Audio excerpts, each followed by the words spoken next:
Continuamos con ustedes en Tu Salud al Día. Recuerden que hoy estamos con el doctor Francisco Montilla y habíamos quedado en el segmento anterior que íbamos a hablar de lo que era la cirugía plástica y reconstructiva.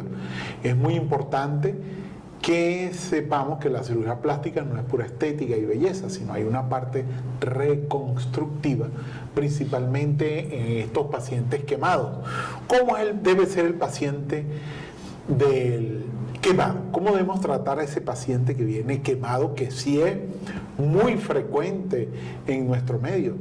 Llega, ahora que tenemos los problemas de la gasolina, pues, todo el mundo ahora maneja gasolina, todo el mundo anda quemando también en cualquier parte, todo el mundo, pues la escasez de gas que hubo, la gente cocinó con leña y todavía pues eso se afianzó, ¿vale? No desapareció. Entonces la gente cocina con leña, cocina con gas y ahorra, bueno, tantas cosas. Entonces, ¿cómo debe ser en verdad el tratamiento del paciente quemado?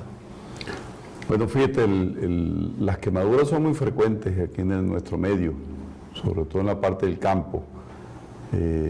La mayoría de las cocinas de nuestras casas son descubiertas. Están los muchachitos recién caminando, son los primeros que van a buscar la teta o el tetero de la mamá a la cocina y son los primeros que se queman, sobre todo los niños, son los que más frecuentes. Y la mamá, por segunda intención, pues en lo que cae la olla hirviendo, pues va a agarrar a su niño para tratar de que no se queme y ella misma hace que se produzca el accidente. Lo primero que hay que hacer allí es mojar una sábana y envolver el paciente con bastante agua o someterlo a un chorro de agua ambiente para tratar de evitarlo. Si el paciente, una de las causas que se ha pedido es que si el paciente se quema con gasolina, que es lo más frecuente ahorita por los fogones, las hogueras que se hacen, bueno, dé la vuelta en la tierra, no corra, porque si corre, usted con el aire se estimula el oxígeno y usted más se quema, porque recuerde que nuestra piel es grasa. Entonces al estimular el oxígeno, pues la piel se prende. Entonces usted tírese al suelo de vuelta sobre la tierra, no importa que se ensucie, pero evita que la candela siga creciendo. Si es una quemadura por electricidad, pues ahí sí no tienes más nada que hacer, solamente tratar de que le quiten la cuchilla de su casa, si se quedó pegado en la nevera o de alguna causa de eso, y llegue al hospital para que lo trate el médico. Las quemaduras se clasifican, son clasificadas. Uno le llama quemadura tipo 1, tipo 2, tipo 3, o grado 1, grado 2, grado 3. Nosotros le aprendimos que tipo AB o tipo B, de acuerdo a la profundidad que tenga y la extensión. La importancia es que lleven el paciente a un hospital. ¿Por qué? Porque ahí está el médico internista o el médico residente que sabe cómo hidratar al paciente, que lo primero que hay que hidratar a ese paciente. ¿Por qué? Porque una quemadura trae un trastorno multiorgánico. El que se quema, se le dañan los riñones, se le daña el hígado, se le dañan los pulmones, se le dañan las vías respiratorias, se le daña el cerebro. ¿Por qué? Porque los glóbulos rojos de las quemaduras se queman y eso está dentro de la sangre. Entonces ese glóbulo rojo quemado que no tiene función, lo primero que va a hacer es que se va a acumular donde está el riñón. No se elimina de una vez, sino se queda allí. Al dañar el riñón, pues empieza a dañarse todos los otros órganos. Como te dije, el sistema hepático no va a funcionar, el sistema ventilatorio por los pulmones tampoco. Entonces todo eso hay que tratarlo. Y la primera tratamiento de entrada es la hidratación del paciente. Con una solución, generalmente ringelactato para estimular la expansión del plasma del paciente. Pero si no hay ringelactato, pues hay que pasarle solución fisiológica o solución glucosada si no hay. Pero hay que hidratar a ese paciente para compensar el líquido que se empieza a perder por el plasma. Porque toda quemadura es una abertura, es un tubo hueco que queda allí en la piel expuesta y empieza a drenar plasma y empieza a perder, que también es una causa del trastorno sistémico del organismo. ¿Es cierto o es un mito o una realidad de que cuando llega un paciente quemado viene la flictena, ¿no? Anteriormente uno las quitaba todas, o sea, raspaba la piel y lo dejaba, bueno, pelado, blanco, ¿verdad? Sí.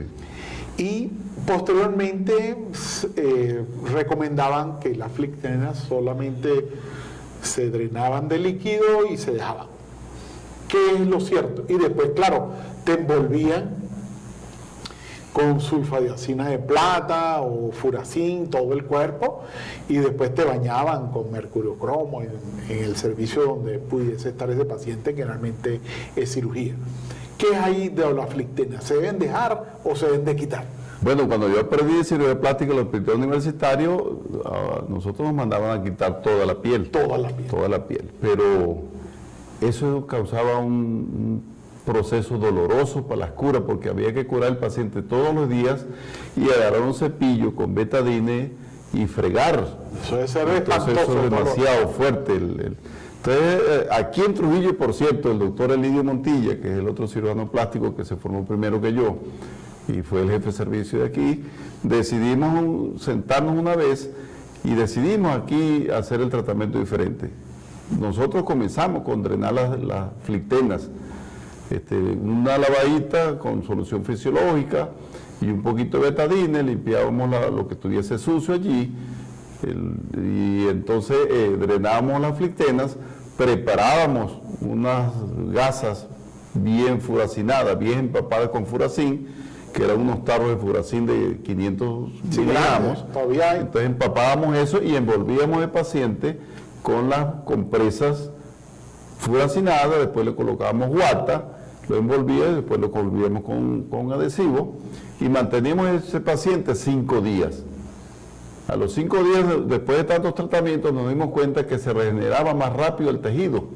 Y entonces decidimos seguir haciendo ese tratamiento tanto en pediatría como en los adultos, y nos dio muchos resultados. Nosotros a los 5 días le montábamos esa cura, lo metíamos a la bañera, lo empezamos a drenar para que se empapara bien las gasas, los apósitos que habíamos colocado allí, y volvíamos a hacer una cura de nuevo completa y lo dejamos 5 días más. Cuando nosotros fuimos a los 10 días a quitar la cura, el paciente estaba sano. Y ese criterio quedó en el hospital de Trujillo, después se expandió para el mismo hospital universitario de Maracaibo, se expandió para algunos hospitales en Mérida, he visto que lo hacen en Caracas, y bueno, eso da buenos resultados porque el paciente se recupera más rápido y la piel evoluciona bastante bien en su recuperación, en la formación de la capa de epidermis, que es la que se pierde generalmente allí. Ustedes que la piel tiene varias capas, claro, tiene 5 capas allí, entonces se regenera más rápido. Y ese es el tratamiento que debe hacerse en las quemaduras. No, eso es muy doloroso, quitarle la piel al paciente y después hacer las curas, porque los medicamentos, sobre todo la sulfadacina, causaba una pseudomembrana, que era una capa blanquecina que se formaba en la piel y había que sacarla para poder que se regenerara, porque hacía una cobertura allí negativa para la regeneración celular, y entonces decidimos no usar mucho ese tipo de medicamentos y empezamos a hacer ese tratamiento sin quitarle la piel al paciente. Y el tratamiento reconstructivo de las úlceras varicosas, ¿cómo debe ser?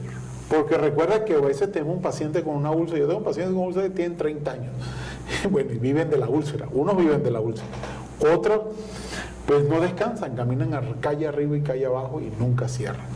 Y bueno, cuando se trata de úlcera, todo el mundo es médico, todo el mundo le dice échese esto, échese aquello, échese lo otro, puros remedios caseros, miles de remedios caseros, y todo el mundo es doctor. ¿Usted sabe? Entonces, ¿cuál debe ser el tratamiento de la úlcera varicosa? ¿Debe llevar un tratamiento quirúrgico? ¿Debe llevar un debridamiento? ¿Lleva un tratamiento especializado? Primero hay que quitar, como usted sabe, hay que quitar el proceso infeccioso, porque lo más grave de allí es la infección que hay en el paciente. Cuando a nosotros nos llega un tejido grisáceo, negruzco, que a veces eso hay que debridarlo, hay que hacer una intervención quirúrgica y quitar ese tejido allí maluco, pero hay que combinarlo con el antibiótico. Y los lavados, que tiene que lavar esa úlcera todos los días, si es posible mañana y tarde, hasta que eso quede rojito. Yo digo que lo mejor rojo rojito que puede existir en el mundo es ese tejido de las úlceras, de las quemaduras, que debe ser rojo rojito para usted poder corregirlo. ¿Cómo lo corrige? Con un injerto cutáneo o con un colgajo. cuando esté adecuado para eso. ¿Cómo es eso del colgajo? El colgajo es que tú tomas un sector de piel, haces una incisión, tú diseñas el defecto que hay. Cuando tú lo diseñas hay diferentes nombres de colgajos. Generalmente uno usa más los colgajos de rotación, que es el que está más cercano a la úlcera, o usa un colgajo de Limber, que es un cuadrado que uno diseña allí para tapar ese defecto, o usa un colgajo de avance, que es una pieza cercana al defecto. Uno le hace una forma, una cola de pescado y avanza ese tejido para cubrirlo. Hay diferentes tipos. En ese colgajo debes dejar un sector que esté unido a una vena y una arteria, porque si tú cortas la arteria se te necrosa el colgajo. Sea el cuidado, si no tienes conocimiento de anatomía, de irrigación sanguínea, pues no lo haga. No lo haga porque vas a causar daño. Causas el daño y pues el paciente no se va a curar, sino va a tener otra lesión diferente allí. Entonces, si tú conoces dónde está la arteria que irriga ese tejido, ese sector del tejido o del miembro donde está el defecto, pues tú puedes hacer una rotación dejando el pedículo arterial y venoso para que se suministre y se nutre ese colgajo. Ese es lo que es un colgajo. Y un injerto es que tú sacas un sector de la piel de otro sitio del cuerpo, bien sea del miembro superior, de la espalda o del tórax anterior o del abdomen, y lo traspasas donde está el defecto cutáneo que está quedando allí, que no cicatriza rápido. Entonces eso es un injerto cutáneo, que hay injertos gruesos y finos. Si tú tienes un dermatomo, pues tú regulas si es un injerto grueso o un injerto fino, depende de los milímetros que tú necesitas. Pero también se puede hacer manual, con una pinza y una hojillita de aquello que usaban nuestros abuelos, una gilet. Una parte de la gilet, busca la pinza claro, hay que tener la técnica para sacar ese injerto. Bueno, yo aprendí eso tuyo. Sí, pues eso es diabético, pues yo... Lo aprendí hasta Silva, el doctor Silva, ahí del hospital que ya sabía. Yo aprendí tuyo cómo hacer un injerto con aguja gilet. Eso es correcto, Lo aprendimos allí. Esa es la forma de corregir allí. Y de las úlceras varicosas, ¿cuál es el problema, Manuel? Que nosotros tenemos allí un tejido que se alimenta por la parte de las venas. En forma así coloquial, diciendo eso está alimentado por una vena. Bueno, uno tiene que buscar las varices que se forman, que son las que necrosan, y hacer una incisión y colapsar cortarla, o sea, ligarla. Tú ligas esa vena que va alimentando allí a la úlcera y tú vas a lograr corregir. Fíjate que a veces con los síndromes varicosos que hace uno, que tú haces una incisión en la ingle, ligas allí las siete ramas que tiene la safena, las liga todas, introduces por el tobillo, introduces por el maleolo, introduces una cánula, subes arriba y sacas eso. Después de ligar las colaterales y corrige el problema varicoso. Así son las úlceras varicosas, tú tienes que buscarlas. ¿Dónde están? ¿Cómo hace? Bueno, a veces uno pone un torniquete en la parte superior de la pierna y entonces tú vas a ver el crecimiento, el abultamiento de la vena porque cortas el circuito, cortas el drenaje. Entonces ahí tú ves dónde están las venas, bueno, agarras, haces una abertura, una incisión con un bisturí, disecas con una pinza, entonces tú vas a tener la oportunidad de observarla y la ligas. Al ligar te ayuda a corregir el síndrome varicoso que está infectado. Entonces tú la limpieza todos los días. Lo que pasa es que en el hospital pues no le cuesta, pero en privado tú lo puedes hacer. Todos los días hacer la cura del paciente en la mañana y en la tarde. Hasta que tengas un tejido rojo rojito, que es lo único bueno de los rojos rojitos. No hay más cosas buenas allí. Cuando tengas ese tejido rojo rojito, o tú decides o hacer un injerto o hacer un colgajo cutáneo. Y con respecto a las cremas, que todo el mundo manda una crema, todo el mundo prepara crema, realmente cuáles son las cremas que tienen un método o son medicamentosas y que realmente pueden ayudar a lubricar o a hidratar la herida? ¿Hay algún componente o realmente todas las cremas lo que hacen es hidratar y más nada? O a veces hasta empeorar la situación. Las cremas... Hay tantas cremas para las úlceras que todo el mundo receta una. Yo más que todo uso furacin, porque tiene antibiótico y tiene vaselina, entonces no se te pega el tejido de granulación que se va formando, no se pega de la gasa. Entonces cuando tú la despegas, a veces lo que produce es un sangrado. pues usa eso para evitar eso.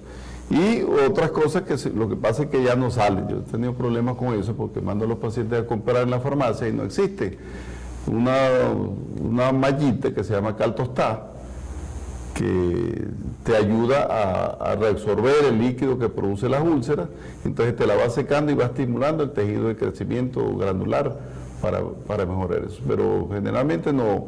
Hay unas cremas que producen en Mérida un señor indígena que es dueño de la farmacia San Jacinto, que se llama PR88. Eso es a base de sebo de ovejo, de clara de huevo, de tejido placentario, de la gelatina de Wharton y esas cositas. Eso tiene un... Ellos trajeron una doctora que presentó un trabajo con esos apósitos en una reunión médica que tuvimos hace poco. Son una de las mejores que yo he visto, de esas cremas allí para las manchas de la cara, para las cicatrices, para los queloides y para ese sistema de úlceras de presión allí. La úlcera de presión. ¿Qué recomendación le darías a estos pacientes que tienen úlceras varicosas? ¿Deben usar las medias antivaricosas, estas que son Ulcer Kit, que son para mantener la presión en la miembro inferior, o no son tan importantes hoy en día esas medias? No, sí son importantes porque ya te producen un colapso de las venas.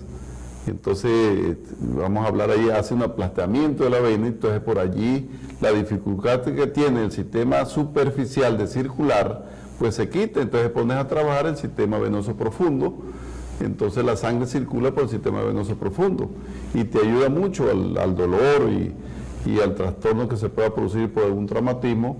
Lo que sí deben evitar los pacientes con síndrome varicoso son los traumatismos, porque donde tengo traumatismo ahí se va formando ese tejido hasta que se forma la úlcera completa y es difícil para curar, no son fáciles, Manuel.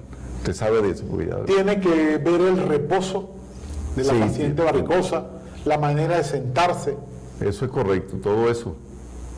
Un paciente con sistema varicoso tiene que caminar, tiene que usar las medias antivaricosas para cuando vaya a hacer ejercicio, tiene que evitar ese trastorno de parestesia, que se sienta un tiempo largo y no se levanta a caminar, entonces hay adormecimiento, parestesia en las piernas y eso ayuda a desmejorar el problema varicoso. Y de último, pues lamentablemente tiene que buscar un cirujano que le haga su tratamiento previa evaluación con ecografía Doppler si el sistema venoso profundo arterial y venoso funciona.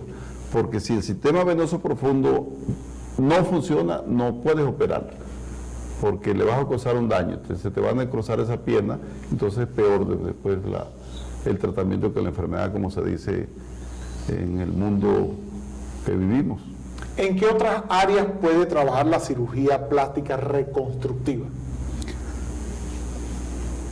En las fracturas de la cara. Es muy frecuente actualmente en las motos. Hay muchos accidentes de motos en cualquier parte del estado, de Venezuela, del mundo. La mayoría no es fácil operar una fractura de maxilar inferior o una fractura de maxilar superior, un LEFOR 1, LEFOR 2, o sea, de acuerdo a la cantidad de fracturas que tenga. No es fácil un paciente con una fractura de piso de órbita. Entonces tiene que estar el especialista exclusivamente para que... Ahí sí tiene que ser el cirujano plástico. No hay otro especialista que resuelva ese problema. Porque si no vas a quedar deforme. Y si no vas al especialista, pues vas a perder, porque te vas a quedar, como decimos aquí en Trujillo, chareto. Por no asistir, claro, es costoso. Y han llegado. Y han llegado, sí. Un paciente ahorita... Yo tuve por ahí un fotógrafo... llegó deforme. Eso es correcto. La parte facial totalmente deforme, venía por un dolor de cabeza, otras cosas, pero me sorprendió porque no tuvo cirugía reconstructiva en el momento de accidente de moto. ¿Dónde te encuentras? ¿Dónde estás trabajando? ¿Dónde te podemos conseguir? Bueno, yo tengo un consultorio aquí al frente del cuartel donde está el Pedeval, al lado de la farmacia Isaac, al lado de la farmacia El Boconés. Hay un techo de casas amarillas, ahí está mi consultorio. Yo tengo consultorio, tengo cama de hospitalización, tengo quirófano, bien equipado allí para cualquier intervención quirúrgica. No hago intervenciones quirúrgicas grandes porque a veces requiere el suministro de sangre y entonces es bastante difícil hacer eso. pero sí hago la mayoría de las intervenciones quirúrgicas, las hago allí. Ahí estoy a la orden y cuando veo que necesito una intervención quirúrgica que requiere un poquito más de cuidado, pues la opero en Valera, en cualquiera de las clínicas, en Los Ilustres o en La Floresta, aquí en la clínica Trujillo. Mi teléfono es 0414-6309-751. Mira, Francisco, ha sido un placer haberte tenido en nuestro programa Tu Salud al Día, que desde ahora también es tuyo, donde traemos a los verdaderos especialistas con los debidos conocimientos para ponerlos al alcance de todos ustedes. Y recuerden, en Tu Salud al Día ponemos el conocimiento en sus hogares. Muchísimas gracias. Hasta otra entrega de Tu Salud al Día.